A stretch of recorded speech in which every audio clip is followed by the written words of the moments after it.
Bueno, estamos con Ramón Acuña, trabajador del taller Rancagua del subte de Buenos Aires. Bienvenido, Ramón. Bueno, muchas gracias por la invitación y gracias a ustedes. Bueno, tenemos muchos temas para charlar. ¿Por dónde empezamos? Y creo que Pablo ahí abrió un poquito el juego hablando de esta nueva movida del gobierno de la Ciudad de Buenos Aires, de Jorge Macri, en un ataque directo a los derechos de los trabajadores, como lo es el derecho constitucional de los trabajadores a realizar huelgas. Como ustedes saben, inclusive hospitales que atienden casos bastante delicados, manteniendo una guardia mínima y atendiendo casos que son muy graves, realizan medidas de fuerza permanentemente. Lo hemos visto en el Garraham, en varios lados. En este caso es un ataque directo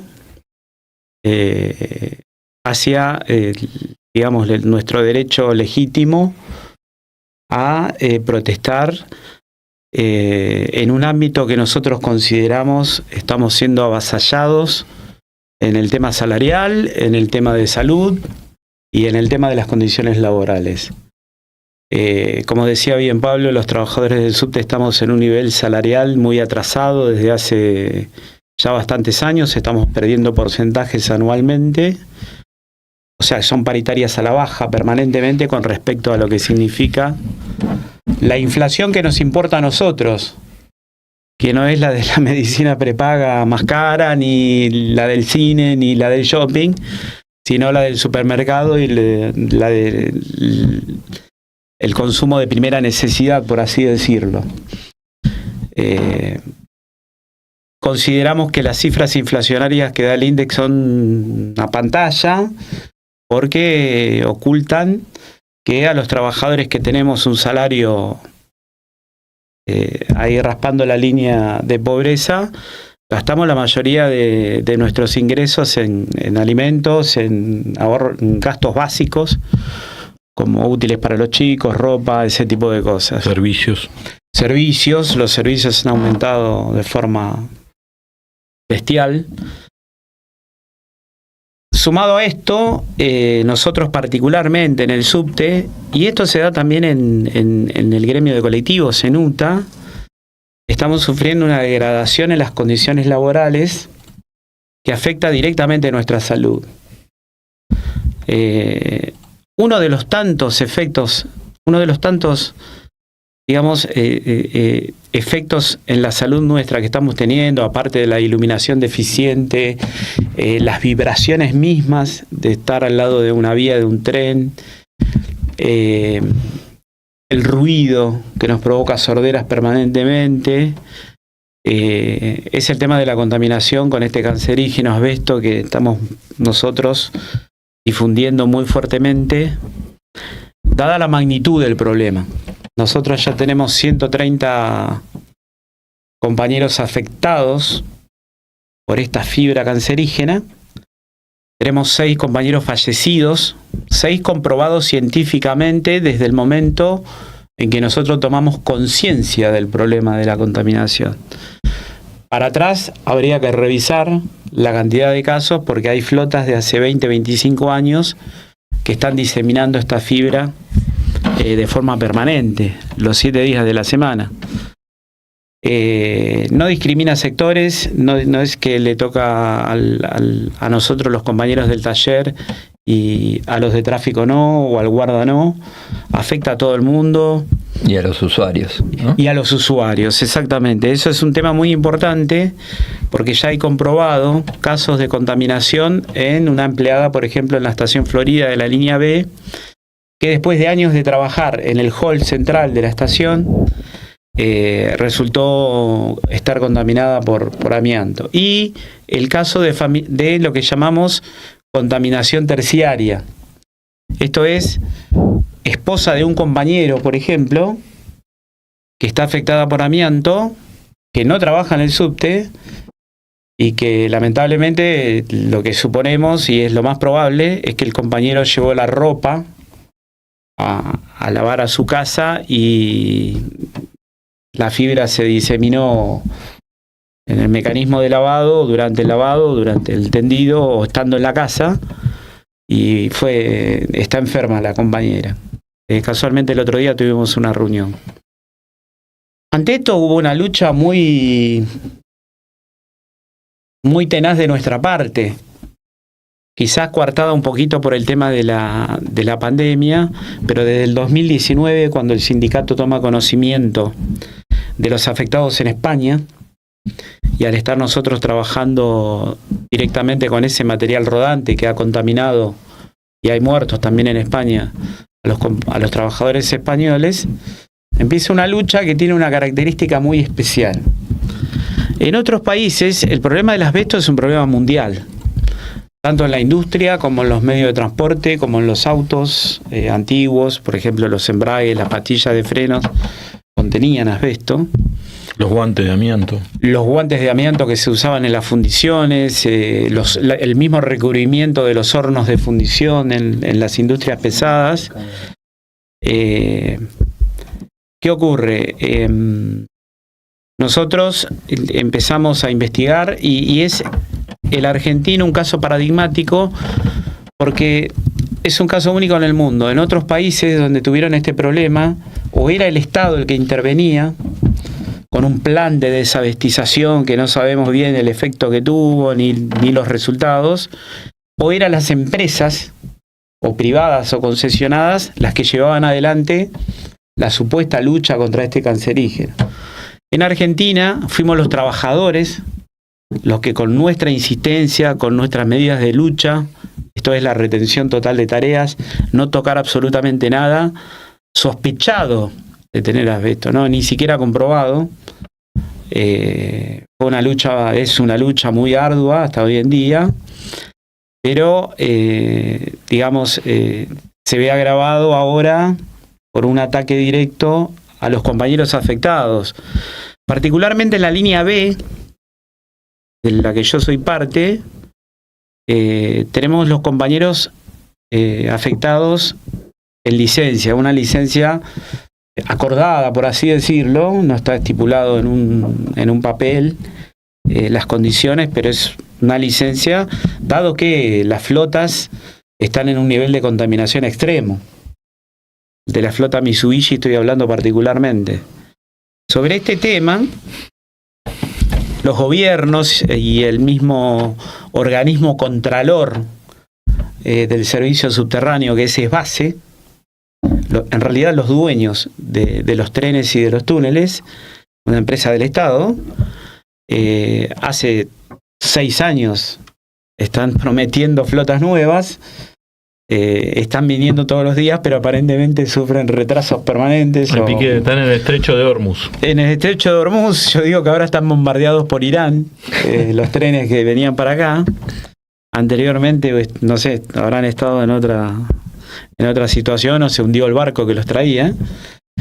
Pero lo que nosotros estamos exigiendo es el recambio total. ¿Cuáles son nuestros objetivos? Eliminar el elemento que dispersa la fibra, o sea, el emisor del cancerígeno. Esto es los trenes, fundamentalmente. Y después pedimos otras cosas, como lo es que, por ejemplo, en los diferentes talleres una limpieza industrial. Nosotros en nuestro taller la tuvimos por primera vez en la historia, por primera vez en 100 años que tiene el taller, se ha hecho una limpieza industrial a fondo y se han retirado toneladas de amianto. No alcanza porque permanentemente, todos los años, siendo analizados nosotros, encontramos casos nuevos. Por ejemplo, en esta última revisión de compañeros, el Hospital Británico que lo contrata la RT, encontramos 3 casos nuevos de compañeros afectados. Eso genera una... ¿De la B o en general? De todas las líneas. O sea, no hay discriminación porque si bien, por ejemplo, en la D están ahora trenes que supuestamente aparentemente no tienen nada de asbesto, las flotas que estaban antes, hace 25, 30 años, sí lo contenían, era un material muy usado en los autos, en los trenes, en los barcos, en todos lados. Pero no discrimina líneas ni sectores. Y como te dije, los usuarios también están expuestos a esta problemática. Ramón, El sindicato del subte surgió como el resultado de una gran lucha de los trabajadores, se acumuló una experiencia y, digamos, se formó el sindicato del subte, no sin polémicas y demás, pero el sindicato del subte, digamos, surgió de un cuerpo de delegados de los más combativos del país, digamos, que entroncó con el argentinazo, la recuperación del cuerpo de delegados y demás, y que conquistó la lucha de las 6 horas. Ese sindicato no está como vocero público de esto que vos y que Matías también nos contó hace algunos programas, es decir, porque no es un problema de los trabajadores del subte exclusivamente. Esto es pasajeros, cualquiera, el vendedor ambulante, cualquiera que labure en el subte y recorra el subte, está expuesto a la fibra, a la caída y demás. Obviamente los trabajadores del subte, mucho más. Pero, es decir, ¿qué ocurre con el sindicato? ¿Cuál es el proceso que atraviesa el sindicato que no toma esto como una bandera? Porque yo conozco perfectamente la lucha del taller Rancagua, que estuvieron meses, no sé cuánto tiempo estuvieron. Más de 2 años. Más de 2 años. Más de 2 años y medio. Y, es decir, cada vez que escucho a Ramón o a Matías, es decir, el asbesto como el problema central en el subte, porque estamos laborando en unas condiciones que nos exponen a la muerte o a una enfermedad irrecuperable. Sin embargo, yo no veo un gran matiz entre lo que dice el sindicato o a lo que se dedica el sindicato o el lugar público que ocupa el sindicato con lo que viven los trabajadores. ¿Lo entendés? Ahí hay una ruptura, hay un abismo entre lo que debería plantear el sindicato y demás. El otro día le pregunté también a Matías, y te lo pregunto a vos, no sé desde cuándo fuiste delegado vos y demás, pero el cuerpo de delegados que no tenía el sindicato en el año 2002, 2003, 2004, frente a esta cuestión del asbesto, ¿cómo crees que habría reaccionado? ¿Me entendés? Es una pregunta. El problema es decir, sin sindicato, sin herramientas, sin legalidad, nada, tenían una actitud frente a la... El tema y ya entramos en la parte más política. El tema actual de nuestro sindicato es el siguiente: no hay un pensamiento político homogéneo, y eso se traduce en varias cosas. Por ejemplo, si bien hay mandatos de asamblea o mandatos de plenarios, por ejemplo, para luchar por tal porcentaje paritario, generalmente no se termina consiguiendo eso. Hay distintas vertientes, por así decirlo, políticas. Compañeros de la dirección que han decidido apoyar al kirchnerismo y hoy están debatiendo si apoyar a Kicillof o a Máximo. O a Máximo y todas esas cosas. Nosotros lo que hacemos es plantear los problemas concretamente y pedir un curso de acción al sindicato.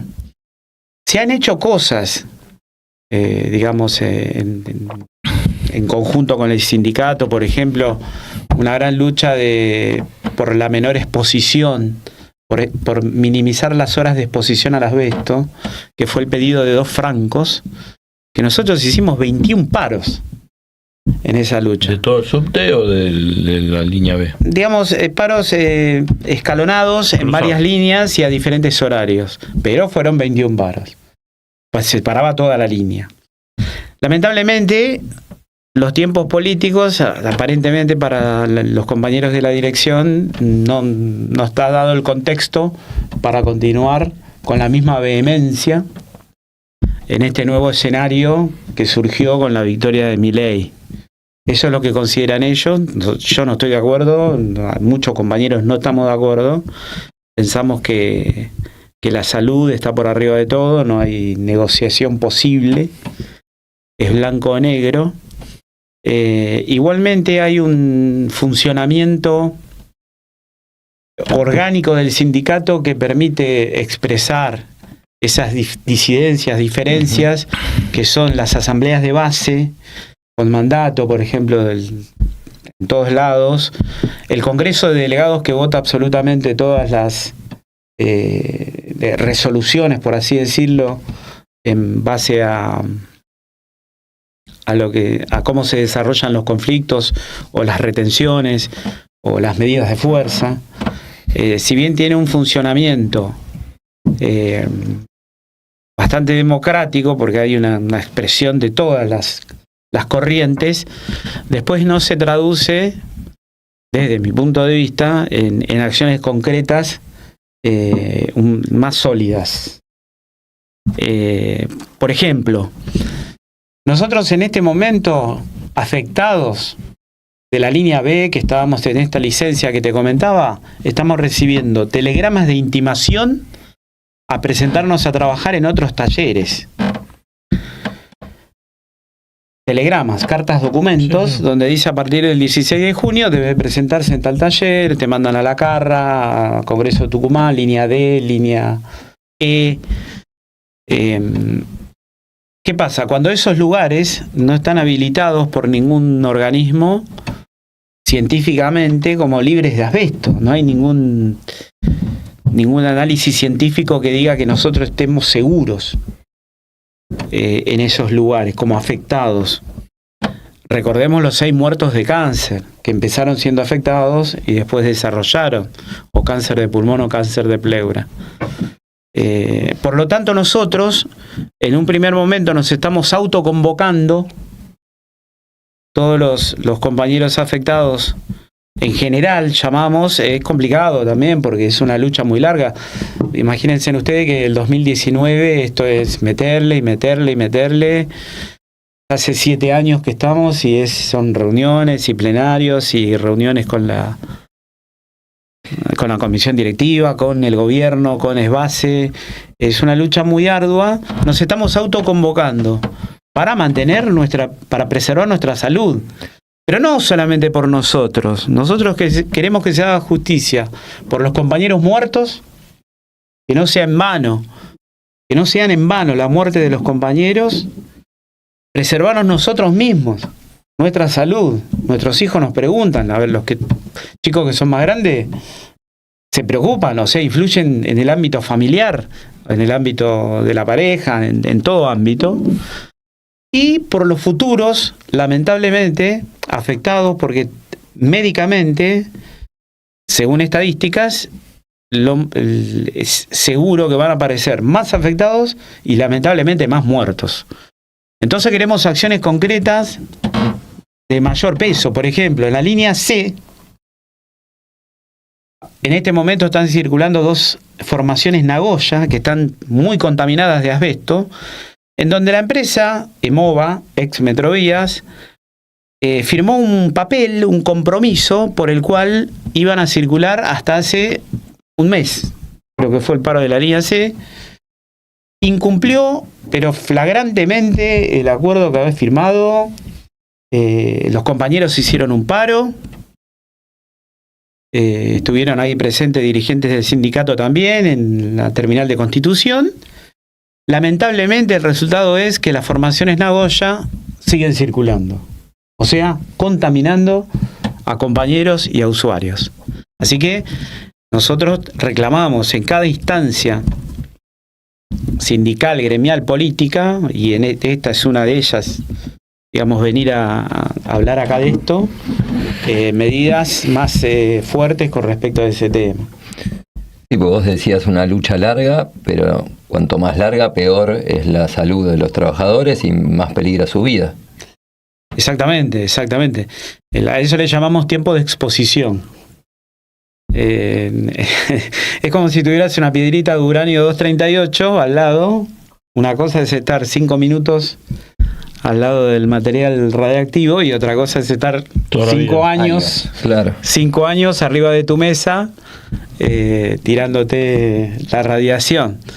Se han logrado cambios de flota, se han descontaminado muchas partes de los sectores de talleres sobre todo, pero bueno, falta mucha tarea por hacer y nosotros lo que queremos es profundizar las medidas, salvaguardar a los compañeros que están afectados.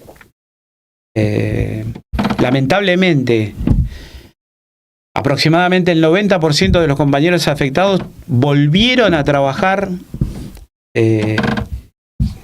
reubicados en boleterías o en otros lugares mediante presiones de la empresa y mediante descuento de sueldos compulsivos. A eso gremialmente no se le pudo dar una solución. Esos compañeros tendrían que estar licenciados también. Y lamentablemente por una presión, es obvio, yo alquilo, por ejemplo, tengo 2 hijos que tengo que ayudar, a mí si no me pagan el sueldo, me ahorcan, digamos, no tengo para comer. La empresa ha utilizado presiones, cartadocumentos, y lo último, algo que es inalienable, que es tu salario. Si bien estaban licenciados por temas de grave de salud, lo han descontado. Y ahora están embalados, digamos, la empresa, el Estado, el gobierno de Jorge Macri, ven un camino allanado para directamente pasarnos por arriba, esa es la realidad. ¿Y lo de los delegados que te pregunté? Perdón, sí. Hay un fenómeno. El sindicato del subte, el viejo cuerpo de delegados, que yo no estaba presente, yo entré en el 2013 al subte. El viejo cuerpo de delegados que se reunía en el BAU en esa famosa historia de democracia de la base, la lucha contra la UTA que vos nombrabas, contra la dirección de la UTA, mejor dicho, porque con los compañeros de UTA compartimos los mismos castigos. Hubo un recambio generacional.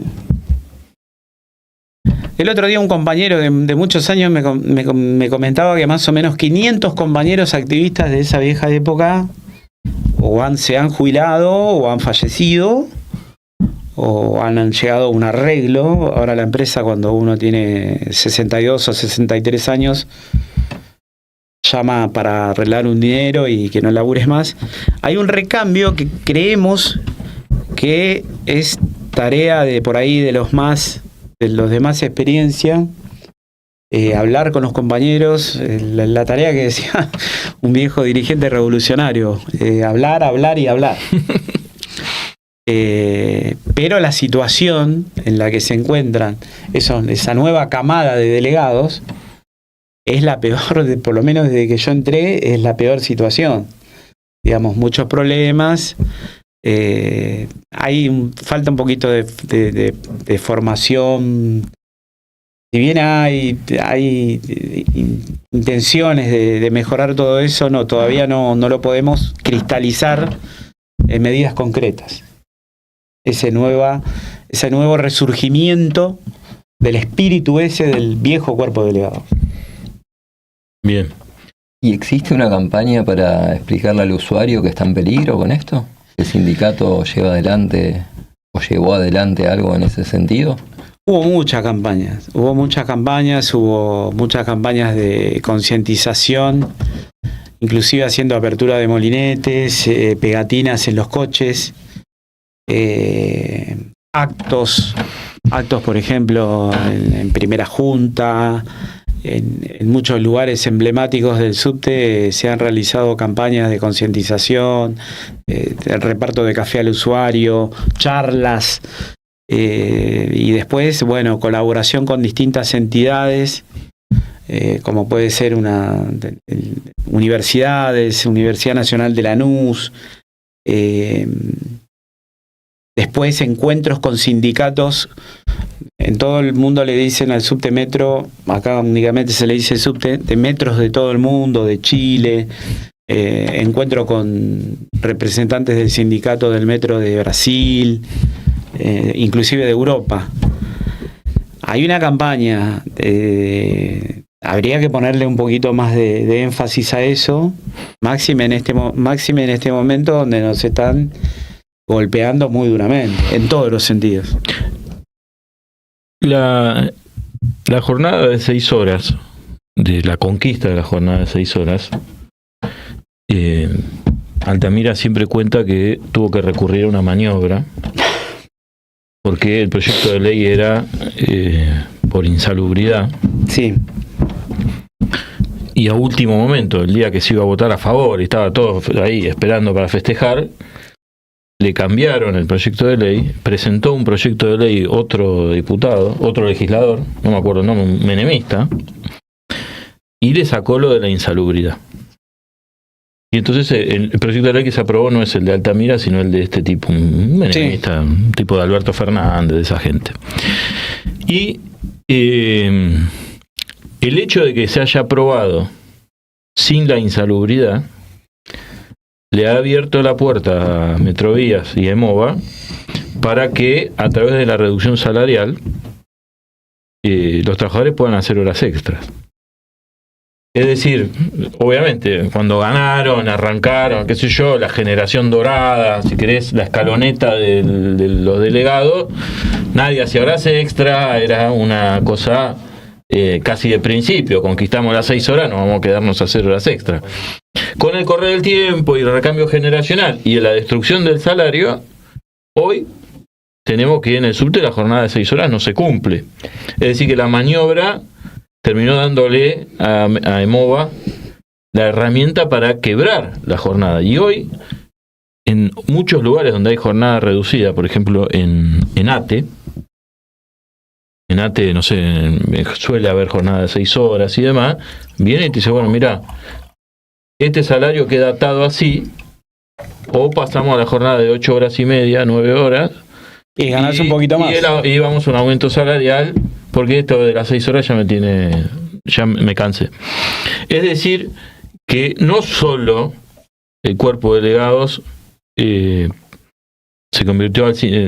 conquistó el sindicato, pero a costas de una domesticación, sino que las conquistas de ese cuerpo de delegados, ilegal, un cuerpo de delegados luchando por su legalidad, sin reconocimiento sindical y demás. Sí, todavía no tenemos igual claro. Bueno, pero tienen la inscripción. Tenemos la inscripción. Bueno, con la inscripción ya tenés un sindicato que funciona, hay cargos, hay dinero, hay representantes, es decir, a lo que estaba en el 2002, hoy es una situación, digamos, tiene una herramienta en las manos mucho más estatizada que la que tenían en el 2002-2003. Ahora es un sindicato legal. Ahora, el punto es cómo se plantea este problema, sobre todo con este problema que apareció del asbesto.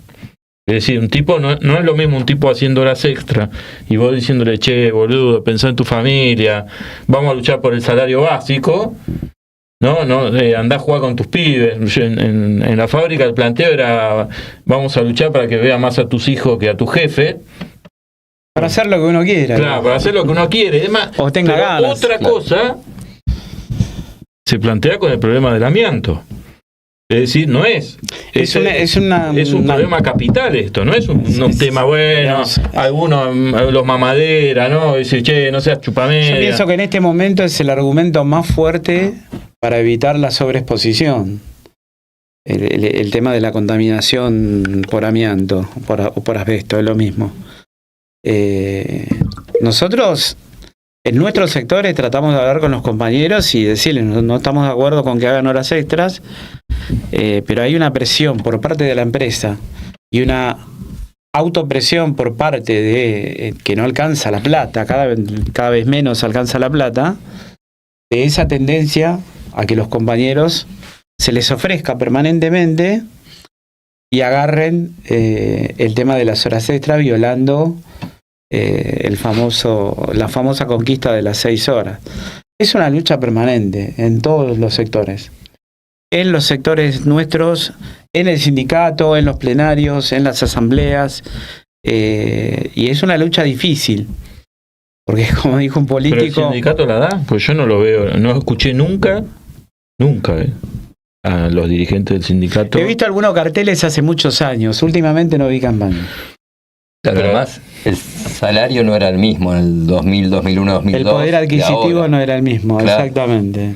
Pero yo no tengo claro el porcentaje, pero evidentemente había en el salario de un trabajador del subte un poder adquisitivo mucho mayor. Todos queríamos entrar en el subte. Claro, en esa época el chiste era ojalá trabajar en el subte. Sí, aparte ahora se formó un mito en donde los propios usuarios se ponen en contra nuestra porque dicen, ustedes son los que más ganan. ustedes son los que más ganan y nos paran los trabajan 6 subtes horas. y trabajan 6 horas, no hacen nada y ganan fortuna, cuando no es para nada cierto. Bueno, de digamos. hecho, en la huelga de 2002, el gobierno desafió a los delegados del subte a que mostraran los recibos. Y yo recuerdo a Charlie con el recibo de sueldo diciendo, acá está mi recibo de sueldo, muestren los de ustedes. A Charlie Pérez. Sí, Charlie Pérez, muestren los de ustedes. Pero ese espíritu... Bueno, yo- ahora no lo dicen, No ¿por le- qué? Porque te pasan vergüenza. mostramos Porque- los recibos y pedimos, la gente nos da limón. No, pero, claro. pero yo no, es decir, nunca lo nuestro es caerle al compañero que en el medio de las presiones Ujú. elige mal. Pero la opción, es decir, la dirección, y bueno, che, el salario es este. Y bueno, y que se arreglen haciendo horas extras, en medio de la cuestión del amianto. No ves ahí la contradicción. No hay una, desde mi punto de vista, desde la dirección sindical no hay una política proactiva en ese punto. Y en algún punto sí, en otros puntos, porque yo... Es una lucha constante desde hace muchos años, desde que yo entré al subte, hacer propuestas, por ejemplo, paritarias, y lamentablemente perder en el plenario de delegados nuestra propuesta por votaciones de compañeros que son de otros sectores y por ahí están más influidos por la dirección sindical. Yo lo que veo es una UTA con democracia. ¿Entendés? Si decís lo que vos quieras, vení, planteá, hacé tu cosa, te ponemos el sindicato, reunite acá, pero la política es la de la UTA. Es decir, en el siguiente sentido, tenés el asbesto. Nada. Tenés que los quieren hacer volver a trabajar. A los del asbesto. Es decir, Charlie y los viejos delegados del 2002 hubieran hecho un quilombo de aquello. Como mínimo un quilombo. No un café, repartir un café, no sé qué. Sí. O soltar globos, o soltar palomas. Después, el salario está cada vez peor. Ujú. La conquista de las 6 horas. Bueno, ¿te quedó? ¿Qué te queda? Y bueno, que vos vas a la asamblea, cada uno dice lo que quiere, pero el rumbo del sindicato no se diferencia en absolutamente nada, que los de la UTA van a apoyar a Dante Gebel y los del subte van a apoyar a Kicillof. Capaz. Esa es la gran, o a Máximo. Pero después me decís, che, esto, te pongo el ejemplo. La declaración de esencialidad. Sí. Si vos no haces huelga el mismo día que te la decretan, después entró a correr. No sé cuánto tarda un decreto de Macri en ponerse en Y vigencia. tiene que reglamentarlo y... No, pero el decreto ya es autorreglamentable. No sé tengo cómo es. idea, Pero pero- suponete que tarda 8 días. Si lo publicó el Sí, tipo y está 8 haciendo días de propaganda... entrada en vigencia. Bueno, es decir, ¿cómo responden los trabajadores del subte? Bueno, Asamblea General, compañero, vamos a responder, vamos a tramitar, a ver. Es decir, o como la UTA, como los delegados del 2003 o como la UTA. Esa es la... Bueno, a ver, yo no puedo decir que, digamos, sería como la UTA. La UTA, por ejemplo, en el tema del asbesto, lo ha negado siempre. Sí. No, estuvo en contra de todas las acciones. Es más, ellos trabajaban con el asbesto mismo mientras... hasta que, por la fuerza de los hechos, esto es, compañeros de UTA, enfermos, no me viene a la cabeza ahora ningún muerto, pero por la fuerza de los hechos tuvieron que empezar a reconocer y empezar a hacer inspecciones y hablar. Ahora, hay por así decirlo, entre comillas, una tácita paz social, como para no hacer olas, como me dijo a mí hace poco un dirigente, no hacer olas porque estamos en un contexto, siempre el problema o la excusa es el contexto, que se viene el monstruo grande que Pisa fuerte. tiene la cola grande y pisa fuerte. Nosotros creemos que es al revés, creemos que ante esta declaración de guerra de Jorge Macri hay que pegarle y hay que hacer algo, una campaña brutal, comunicados, conferencia de prensa, por ejemplo, lo mínimo. Hasta ahora no lo he visto. Mañana, por ejemplo, hay una asamblea general y seguramente se va a discutir algo. Mañana tenemos un día de reuniones. Primero una reunión de afectados donde es la cuarta reunión y esta vez van a estar los directivos, digamos, convocan ellos para discutir mano a mano. Ahí se discute frontalmente cómo sigue el sindicato. La directiva del sindicato y asesores técnicos. Como puede haber ingenieros, médicos, abogados, pero ellos dan su punto de vista técnico. Después la política gremial es otra cosa. Así es. No tiene nada que ver con decir la ley dice que a vos te corresponde reubicación o desvinculación. Nosotros estamos pero totalmente en contra de eso. Digamos, es una rendición, una capitulación de los trabajadores, ver que únicamente a los afectados nos queda o la reubicación o la desvinculación. Pero además hasta es totalmente funcional al asbesto. Totalmente funcional a la política de gobierno. Y la reubicación no soluciona nada. La reubicación no soluciona nada. ¿Por qué? Porque nosotros como licenciados en la B somos un elemento de presión para que se cambie la flota. Claro. Porque el problema es el cambio de flota, que lo están prometiendo hace 6 años.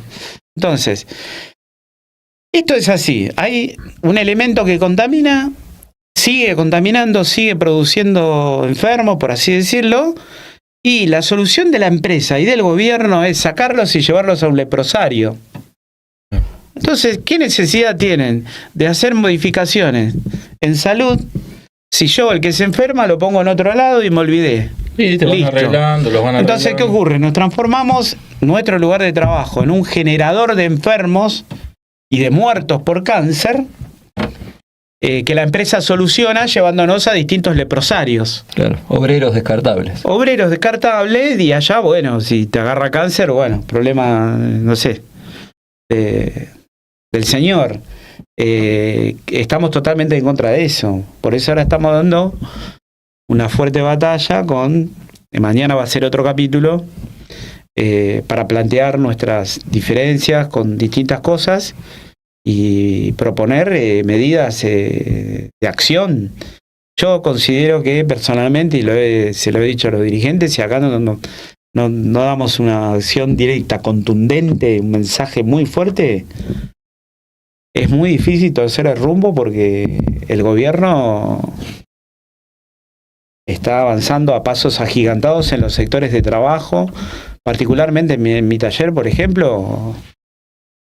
Están haciendo una racionalización, falta un montón de gente, digamos, de gente que se fue, que está licenciada por asbesto, que se jubiló, que murió por COVID, que llegó a arreglos y no se repone ese personal, no se compran herramientas, no se compran repuestos, pero a la vez quieren hacer negocios con los Mitsubishi, por ejemplo. Traen una empresa tercerizada en donde quieren cambiar los asientos por asientos de plástico. Ahora, si uno tiene la idea primaria de cambiar la flota, de cambiar tu auto, vos a tu auto no le vas a cambiar los asientos, la goma, claro, el motor, la transmisión, no lo vas a hacer a nuevo. Entonces, eso es todo un dato. Es una lucha grande, pero bueno, nos sentimos con la fortaleza de enfrentarla, de encararla, de enfrentarla. Pero todo eso que vos planteás es el tema salud, esencialidad, falta de personal, salario, todo eso debería conducir a un mismo camino, ¿no? A un plan de lucha. Claro. A un plan de lucha. Y a ver, y hacer una huelga, por ahí hoy hablaba con alguien hoy, hacer una huelga o hacer una medida de fuerza no implica una paralización total del servicio.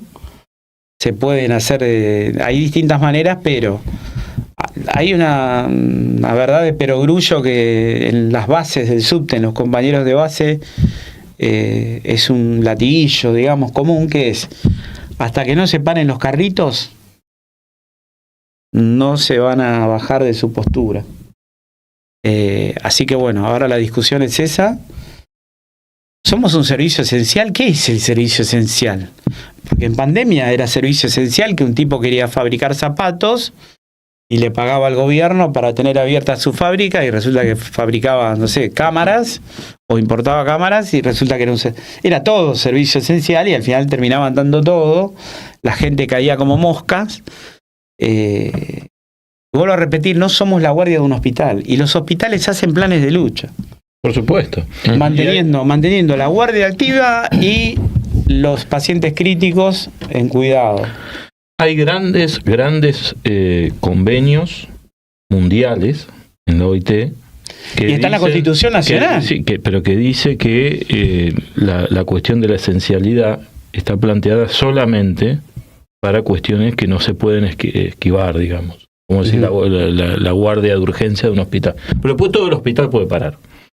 Esto del transporte, de demás, apunta a un cambio de régimen, hacia un régimen fascistizante. El tema es que vos la dejas pasar, uno la deja pasar, dice no, porque vamos a esperar que cambien las condiciones, y las condiciones son cada vez peores. En el sentido de que... Sí, la degradación, en realidad la degradación de las condiciones no viene ahora que subió Milei. Viene hace muchos años. Hace muchos años. Hace muchos años viene. Y en ese sentido, la cooptación del sindicato ha jugado un papel impresionante. Eran, dogos, y les dieron un sindicato y se convirtieron en caniches.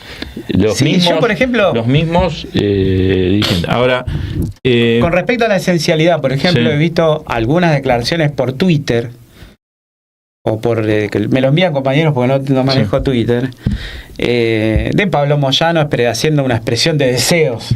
Es decir, nos quieren cortar, que hagamos paro. Pero acá hay que hacer una movida fuerte, convocar a la CGT. Yo no veo a Yasky haciendo conferencia de prensa, a la CTA llamando a un plenario, a una pero ellos están peores que lo del subte. Pero nosotros pertenecemos a la CTA Yasky. Está bien, pero no va a pasar nada. Pero no va a haber una suelta de paloma. Yo una vez en un acto en primera junta lo vi a Yasky y me sorprendió de verlo, porque existe. Yo no sabía que... Es una especie de una estatua. Claro, no. Te hago la última y ya te liberamos de esta incómoda entrevista que le estamos haciendo. No, para nada. Mañana la voy a tener movida. Sí. Bien, te escuché lo que dijiste, hijo de puta. Vienen elecciones en el subte. Vienen las elecciones de comisión directiva. Y por lo que yo veo, y por lo que vos decís, está claro que no hay una coincidencia general, no hay un clima... Nunca la hubo. Bueno, ¿cómo lo ves? ¿Se va a expresar? ¿Va a haber una expresión de una política alternativa a la del sindicato? ¿La ves muy difícil? Y esa es una pregunta en la que hay que hacer un poco de autocrítica, en realidad. Porque, por ejemplo... sí, hay en la propia dirección hay distintas vertientes, hay como un reacomodamiento, como ustedes saben, falleció Pianelli y eso produjo un cimbronazo muy fuerte en todas las estructuras del sindicato por la capacidad de Beto Pianelli de manejar distintas variantes, o lograr acuerdos, o dejar claros los desacuerdos, o nos llegamos perdón la palabra, a putearnos con Beto y a cantarnos las 40. Hay un cimbronazo, desconozco cómo se van a formar, si es que hay dos listas o no. Ahora, lo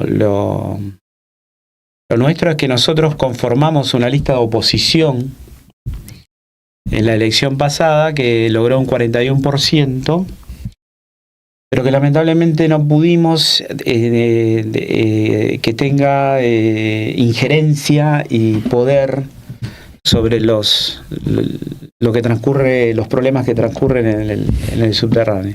Yo pienso que más por cuestiones faccionales o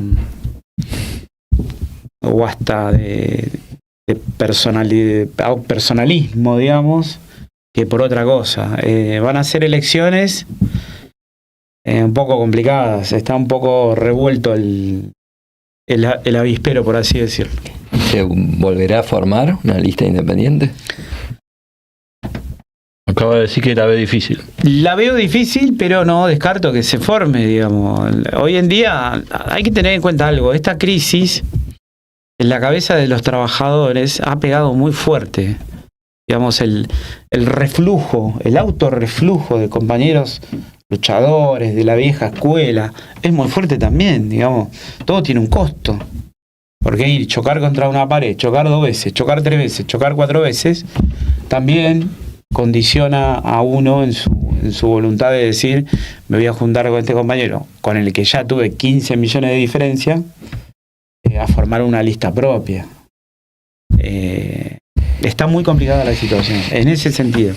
En todos los sentidos, pero en el de la elección también. No te quiero extender, pero por lo que vos dijiste, de todo lo que nos dijiste, hoy yo me llevo una novedad que en Rancagua hay un proceso de racionalización del trabajo. En todos los talleres y en todos los sectores. Pero ahí, de todo lo que vos fuiste relatando, de pequeño, de todo surge un programa. De todo. Un programa de reivindicaciones totalmente. Un programa de decir, che, mira, esto no puede pasar, esto no podemos dejar, que a los de los asbestos nos manden al leprosario, que el salario, que las 6 horas, que esto. Es decir, se cae de maduro un programa alternativo al de la dirección. Se cae de maduro. Es decir, solo escucharte hablar a vos y escuchar hablar a Matías, ya le pedís una inteligencia artificial a Claude, si escribime el programa que se desarrolló en esta charla, y te lo escribe. Después hay que ver cómo se trabaja y se arma. Sería bueno. Pero no, te lo digo porque yo lo escucho y viste, dice que los que nos enseñaron a nosotros dicen, para hacer una buena actividad en el movimiento obrero hay que escuchar, saber escuchar. Sí, pero no hace falta. Mirá que están claras las reivindicaciones urgentes que tenemos. A ver, hasta cierto punto y hasta cierto momento hasta vemos peligrar la existencia del sindicato, porque... Pero están regalados. Además, ¿conviene pelear por la existencia del sindicato si te declaran en esencialidad y no... Entonces, si, volvamos a los delegados... Yo considero que sí. No, yo considero que sí, porque todavía creo que... Pero imagínate, es decir, yo no peleo por las 6 horas, no peleo por el asbesto, no peleo por esto, no por el sindicato por sí mismo. Me tocaron el sindicato. Pero no por el sindicato por sí mismo, sino por nosotros, digamos, un montón de compañeros que hemos logrado cosas y, por ejemplo, en ciertos sectores lo hacemos respetar a rajatabla, están sostenidos por la existencia de ese sindicato, digamos. No es lo mismo que UTA. No, pero ahí lo que te digo yo, que la única forma de que salten es que cuando te quedaste sin sindicato, no, ahora vamos a luchar, y le va a pasar pero le va a pasar lo que le pasó con Macri, el que dice vinieron por los judíos, yo no era judío, vinieron por el asbesto, yo no tenía asbesto, vinieron por las 6 horas, a mí me chupó un huevo porque yo no laburaba, y después, ¿me entendés? Eso me ha pasado a mí in situ con gente, jefes, sopleteando asbesto y jactándose, diciendo, che, ¿esto tiene asbesto? Y ese jefe terminó enfermo. Claro, y bueno, ahí te das cuenta de que la pelea hay que... No hay salvación para nadie así mágicamente por ninguna decisión que tomes de colaboración o de querer ser un ejemplo de trabajador, ese tipo de cosas. Cuando te pican el boleto, como dice un compañero, y todos los años nos jugamos un billete de lotería de 2 cifras. Yo ya salí sorteado. Claro. En la primera tanda. Cada año van cayendo. Cada año te van picando el boleto y eso también hace mucho ruido en los compañeros. Es más, hay compañeros que se han arreglado su retiro por este problema. Claro, porque se vuelven locos. Hay compañeros que no se van a controlar por este problema. Por el miedo. Cagazo. Por el temor. Son muy pocos compañeros, pero sucede también, es la realidad. Bueno, Ramón, muchas gracias por venir. Esperamos que mañana tengas un día tranquilo. Hicieron movimiento de pinzas. Sí. Y podés volver cuando quieras. Sí, cuando ustedes quieran. Como candidato de la lista. Y 41%, hay que defenderlo. Sí, pero no, yo fui el número 4 de la lista. No importa. El primero, el segundo, el tercero, no pasa nada. Cambia nada. Bueno, seguimos con el programa, hacemos una tanda y seguimos con lo que...